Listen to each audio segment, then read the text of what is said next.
Hello friends, good morning. आपका स्वागत है business success Laharpur YouTube channel पर। आपके लिए यहां पर प्रतिदिन यूपीटीईटी से संबंधित पर्यावरण, बाल मनोविज्ञान, हिंदी तथा संस्कृत की क्लासेस की तैयारी कराई जा रही है। तो आप लोग मेरे चैनल के साथ जुड़कर अपनी तैयारी को बेहतरीन बना सकते हैं। आपके लिए इस चैनल के माध्यम से वही पढ़ाया जाएगा जो आपके एग्जाम की दृष्टि से, पेपर की दृष्टि से बहुत ही महत्वपूर्ण होगा। आपके लिए यहाँ पर समय बर्बाद नहीं कराया जाएगा, ना ही आपके लिए एक्स्ट्रा फालतू की चीज़ें यहाँ पे कराई जाएंगी। तो आप लोग मेरे चैनल के साथ जुड़े रहिए। आइए चलते हैं। जो आपका 2016 का यूपीटीटी में जो पर्यावरण शिक्षा का पोर्शन पूछा गया था, तो देखिए उसको। शिक्षक की सबसे बहुमूल्य निधि है, उसकी क्या होती है? सेवा, गर्व, वेतन, छात्रों का विश्वास। तो शिक्षक की सबसे बहुमूल्य निधि होती है छात्रों का विश्वास। छात्रों का क्या होना चाहिए? विश्वास। परिकल्पना को बार बार परीक्षण करने से गलत नहीं पाया जाता है, तो वह क्या कहलाता है? सिद्धांत। आप लोगों ने देखा होगा कि एक चीज़ बार बार करते हैं, यदि उसमें वैज्ञानिक जो होते हैं तो उसका कई बार परीक्षण करते हैं, तब वह परीक्षण करने के उपरांत ही वह क्या बनता है? एक सिद्धांत बनता है।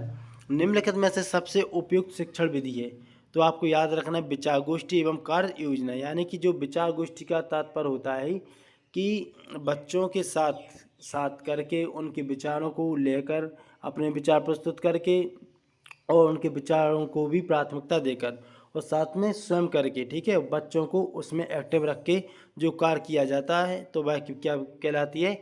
विचार गोष्ठी एवं कार्य संयोजना विधि कहलाती है।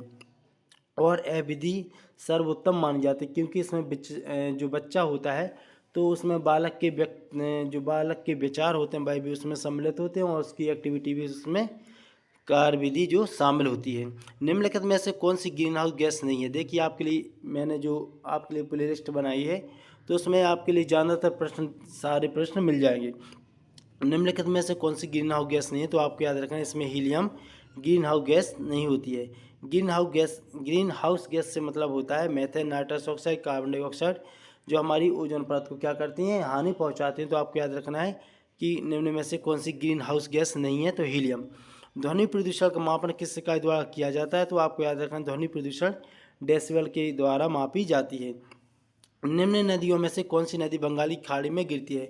तो आपको याद रखना है ताप्ती, नर्मदा, सिंधु, यह नहीं गिरती हैं, जबकि सुवर्णरेखा जो नदी होती है वह बंगाल की खाड़ी में गिरती है।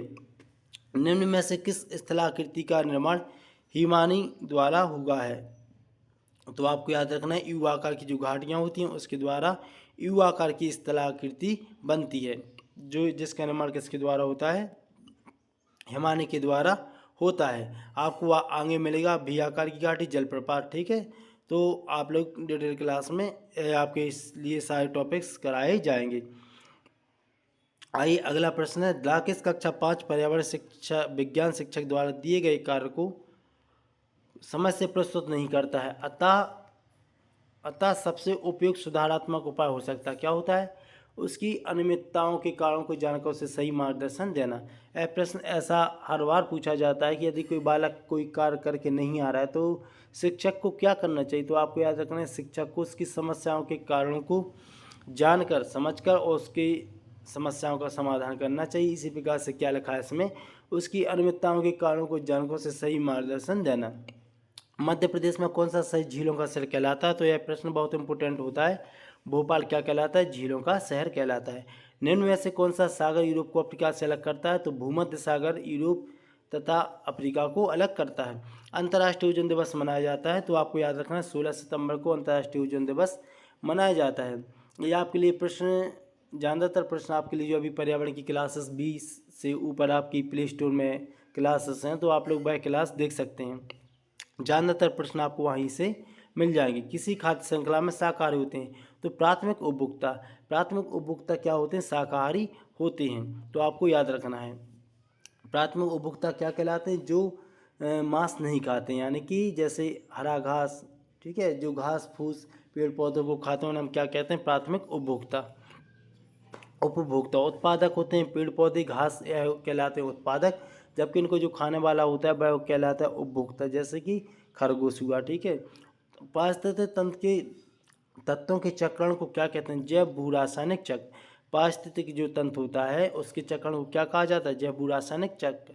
पूछा जाता है पारिस्थितिक तंत्र शब्द किसने दिया था? तो एजी टांसले। जबकि पारिस्थितिक तंत्र अनष्ट है केल्विन। तो आपको यह भी प्रश्न साथ में याद करके रखना है। देखिए, निम्नलिखित ईंधनों में से कौन सा न्यूनतम पर्यावरणीय प्रदूषण उत्पन्न करता है? तो आपको याद रखना है हाइड्रोजन, जो भविष्य का ईंधन भी कहलाता है। हाइड्रोजन सबसे न्यूनतम प्रदूषण उत्पन्न करता है। संकटग्रस्त जंतु दैत्यदार पांडा पाया जाता है। तो कहाँ पे पाया जाता है? पांडा आप लोगों ने देखा होगा, चीन में पाया जाता है। निम्नलिखित किस गैस के कारण भोपाल गैस त्रासदी हुआ था? तो यह आपके लिए कराया गया है पहले प्रश्न आपकी ईवीएस की क्लास में। मिथाइल आइसोसाइनेट, यह गैस रिसाव के कारण क्या हुआ था? भोपाल गैस त्रासदी हुई थी। किस देश में क्रिसमस का त्यौहार गर्मियों में मनाया जाता है? तो यह इम्पोर्टेंट प्रश्न होता है, ऑस्ट्रेलिया में मनाया जाता है। गिर वन्यजीव अभ्यारण्य निम्न में से किस वन्यजीव का संरक्षण करता है? तो शेर का। और गिर वन्य जीव अभ्यारण्य कहाँ पे मनाया जाता है, कहाँ पे है? तो यह है आपका गिर, गुजरात राज्य में स्थित है। गिर मफलर से संबंधित होता है, यह आपको याद रखना है ध्वनि प्रदूषण से। मैंने जो पर्यावरण की क्लासेस हो चुकी हैं आपकी इसी चैनल के माध्यम से जो कराई गई थी, उसमें ज़्यादातर प्रश्न आपको देखने के लिए मिलेंगे। बहुत इंपॉर्टेंट प्रश्न श्रृंखला है, तो आप लोग वीडियो में जाकर, प्लेलिस्ट में जाकर उस वीडियो को देख सकते हैं। भू पारिस्थितिक तंत्र में ऊर्जा का महत्वपूर्ण स्रोत होता है? तो सूर्य। प्रश्न बहुत इंपॉर्टेंट होता है। सूर्य क्या है? सूर्य एक तारा है, ना कि ग्रह है। ठीक है, आपको याद रखना है। भू पारिस्थितिक तंत्र में ऊर्जा का जो महत्वपूर्ण स्रोत होता है वह होता है सूर्य। निम्न में से कौन सी प्राकृतिक वनस्पति मरुस्थलीय प्रदेशों में पाई जाती है? तो कैक्टस, याद रखना है। कैक्टस राजस्थान में पाया जाता है और यह क्या करता है कि यह जल की कमी के कारण अपनी जो पत्तियां होती हैं उसको कांटों में परिवर्तित कर देता है। टाइटन किस ग्रह का प्राकृतिक उपग्रह है? तो यह शनि का प्राकृतिक उपग्रह होता है। चंद्रमा किसका उपग्रह है? तो चंद्रमा आपका पृथ्वी का उपग्रह है। आपको याद रखना है शुक्र पृथ्वी की बहन। निम्नलिखित में से कौन सी बायोडीजल की फसल है? तो यह भी प्रश्न आपके लिए कराया जा चुका है। जेट्रोफा। जेट्रोफा क्या होती है? बायोडीजल की फसल कहलाती है। पर्यावरण संरक्षण अधिनियम किस वर्ष पारित हुआ था? तो 1986 में।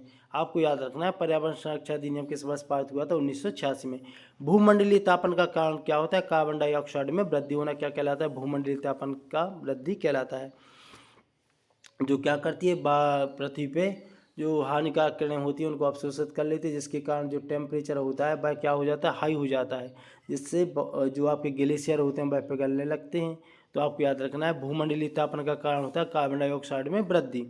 निम्नलिखित में से किसमें सर्वाधिक जैव विविधता पाई जाती है? तो उष्णकटिबंधीय सदाबहार वर्षा वन में, वायु में क्या पाई जाती है? सर्वाधिक जैव विविधता पाई जाती है।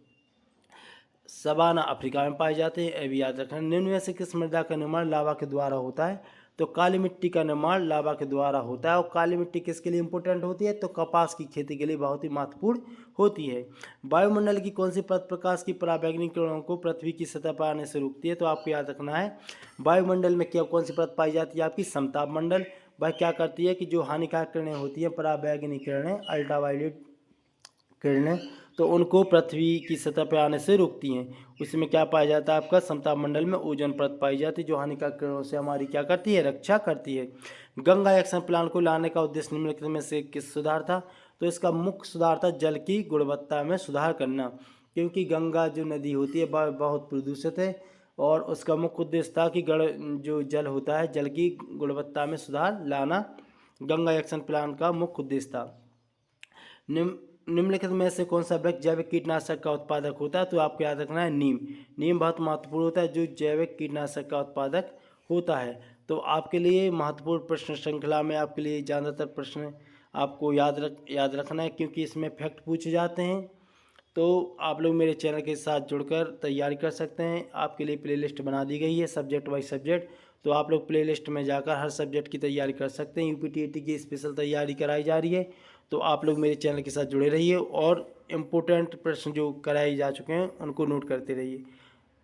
और आपसे निवेदन है कि आप लोग चैनल को लाइक, सब्सक्राइब, शेयर करिए और अधिक से अधिक संख्या में बच्चों को जोड़िए। थैंक यू, धन्यवाद।